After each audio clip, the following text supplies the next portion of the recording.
Okay, so going to take a quick look at ProBUs versus Rekt'Em from week 1. They're going to have a nice rematch in the playoffs, so I thought it'd be good to take a look at this game I was sent and see what was going on.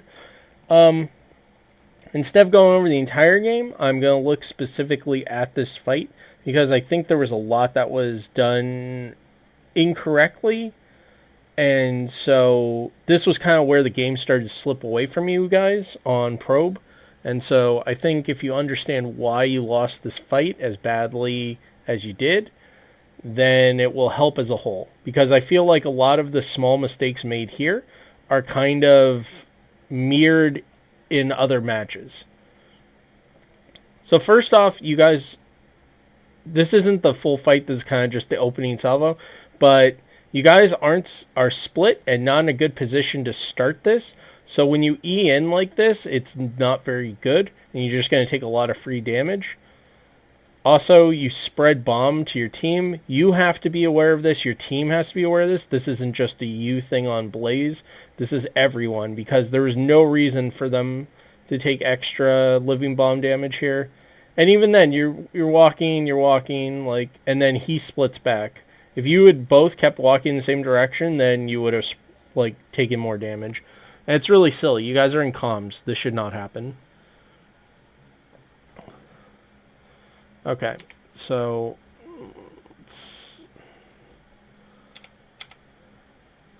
Joe, you start off by engaging with the Anubrak. You pop Iron Skin. You shouldn't pop Iron Skin. You also used Condemn, and you shouldn't do that. All you had to do if you wanted to, like, slow down the Anubrak from potentially engaging on Jaina is walking up and attacking and punishing. And that's it. And then you could just body block. Because if the noob really wants to engage, they can burrow in. And there's nothing you can do about it. But if they do that, and you have Condemn up, then they can E in, and maybe even Q. Obviously, they, like, don't have, like, they can EQ, and that's fine. You can Condemn and pull them back before anything happens. Also, a Nubrak E'ing in is not the worst thing, because look at the rest of their team. They're split. So Phoenix comes out, Flamestrike comes out, Impale hits, Jaina walks away, and then again, this is a huge split fight.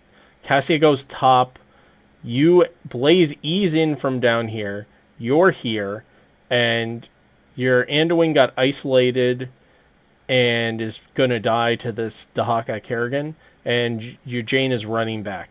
So essentially you have DPS over here, so they're not going to be able to do anything right this second. You have... Why, Blizzard? Why are you doing this? Why can't I scroll up past a certain point? So we'll just zoom way out. Cassie is way up here. Your two tanks are in the middle of everyone down here. And again, your Anduin's about to die. So Anduin gets killed. But the good news is, Jaina gets to land all her spells on everybody, which is great. Also, if you didn't notice, there's a blessed shield thrown in that hit 3. That was good. You guys turn around. Notably, nobody picks up the biotic emitter on either team until Dragon steps over and grabs it. You guys spread Living Bomb again, because of course you do. Cocoon comes out way super late and actually makes life harder on the enemy team. And wastes a cooldown. Blaze just sits here and dies, and then the fight's over. So you've given up your item advantage. But let's go back. Let's go back in time. Ooh. So there were a bunch of things wrong. I just wanted to take a look at the fight in general before we go in. So the main one I want to focus on for right this second is Cassia. So Cassia takes a bunch of damage and walks up. Gets out of Phoenix range. Okay, I get that. Comes around. Now you already see this happening. And so you're going to come down. And ideally from here, like when you get to about this spot, you're going to throw Q in here. You're going to throw Ball Lightning. You're going to blind. And then you're fending. Or you're popping charge strikes and you're blind, you throw ball lightning, you blind, and you just throw autos. And probably another Q like a second or two later. And then maybe you fend, depending on what their health is. So you slide down, you don't throw Q, you do throw ball lightning. Now they're all really chunked. So right now you want to blind and fend. Blind and fend.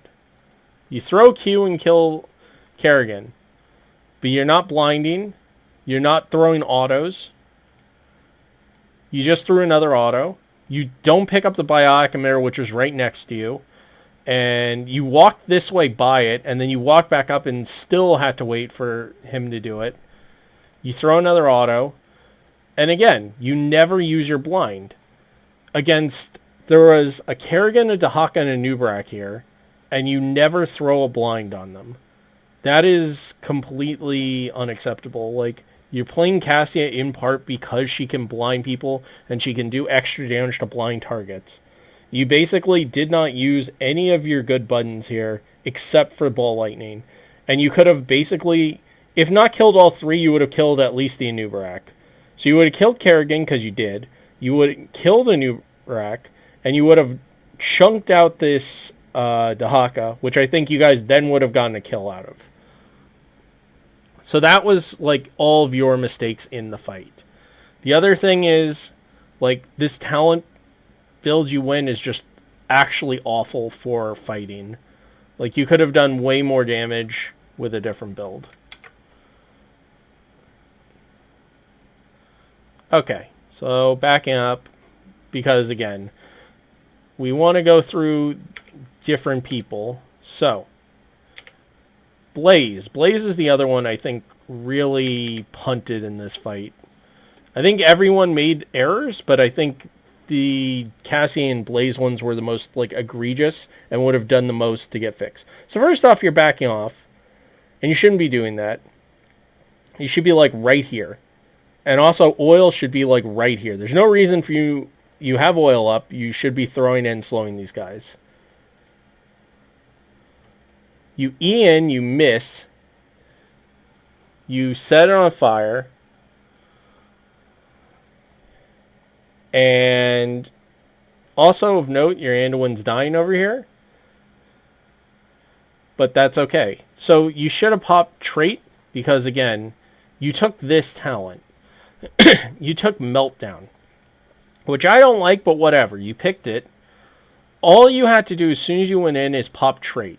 And then you would have been dealing more damage and dealing less damage all of your opponents would have been dealing less damage. You could have done that immediately, walked through, and these guys all would be dealing significantly less damage.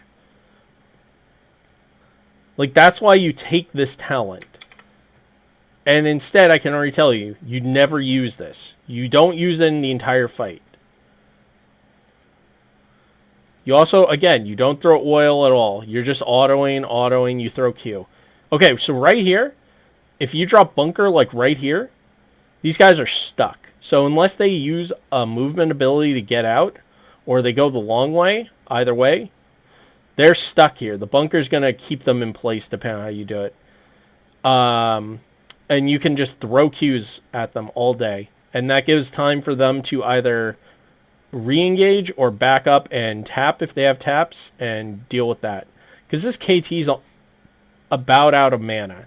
So he can't do much outside of throwing a living bomb every 8 seconds, I want to say, with D. Yeah.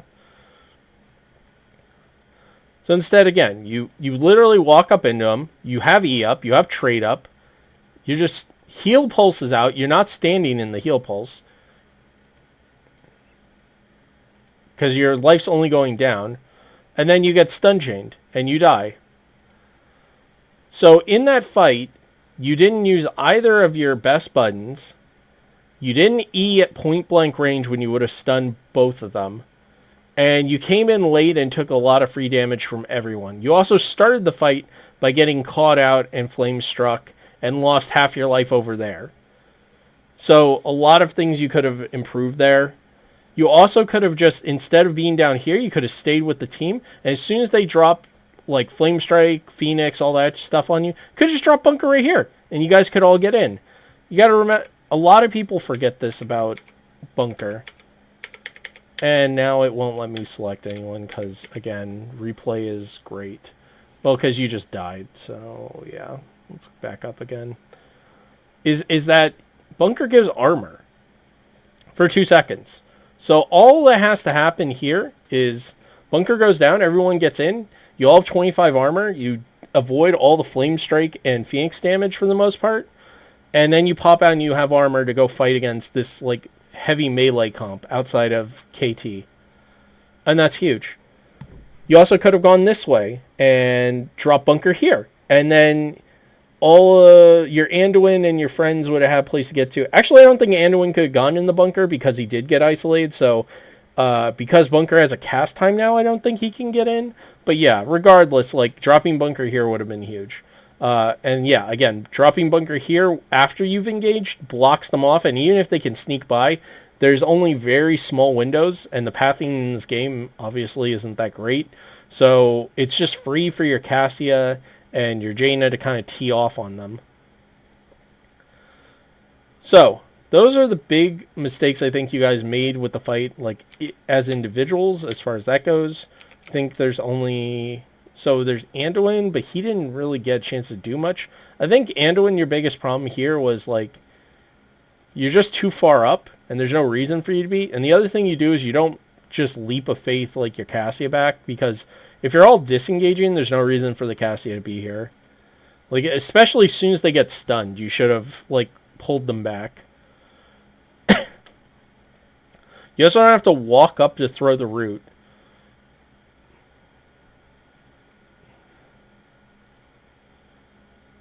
God, I don't know if the Johanna was in range of the light bomb, but if she had walked this way and you throw light bomb on her, you would have gotten double stun, you would have lived.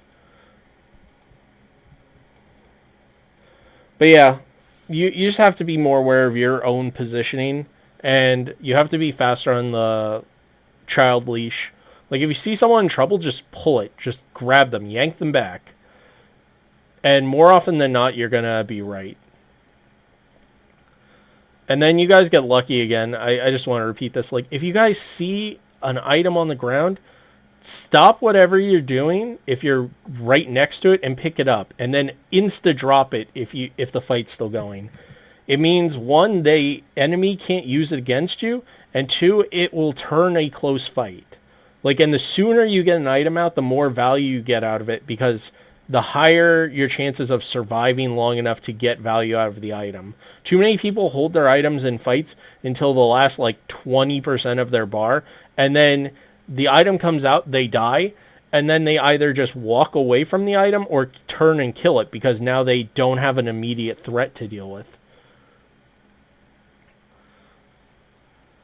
So those are the main issues I had. I think of everyone involved, like, the Jaina and Anduin were probably the least responsible for, like, why this fight went wrong, but...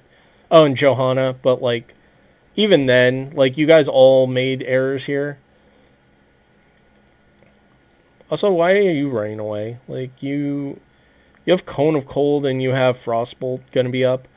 Well, actually, so the biggest problem with you, Jaina, is actually not how you played the fight so much, it's that your build is, like, awful. Like, you have no... You're basically just all sustain and survivability talents.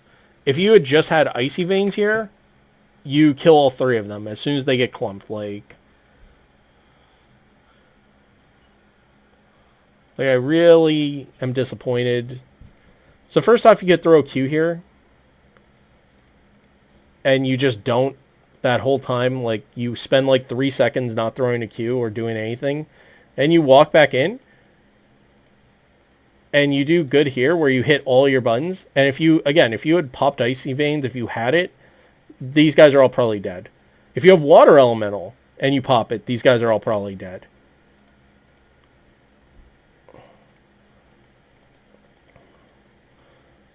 But, like, yeah, everything you do after that is fine and it makes sense. It's just that you didn't have the abilities, and you could have, to, like, turn this fight around. And that's the main issue I had.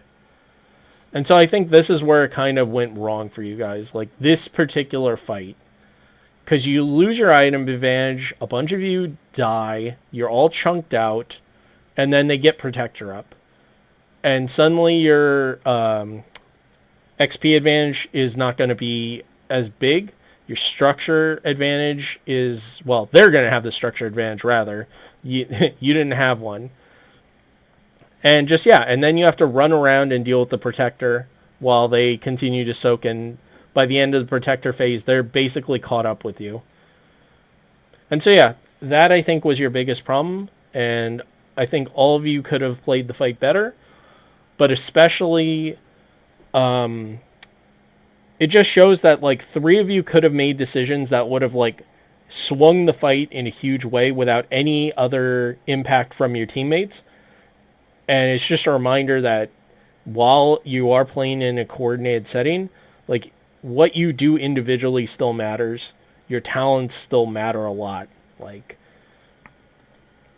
all right, that's it for me this time. Have a good one.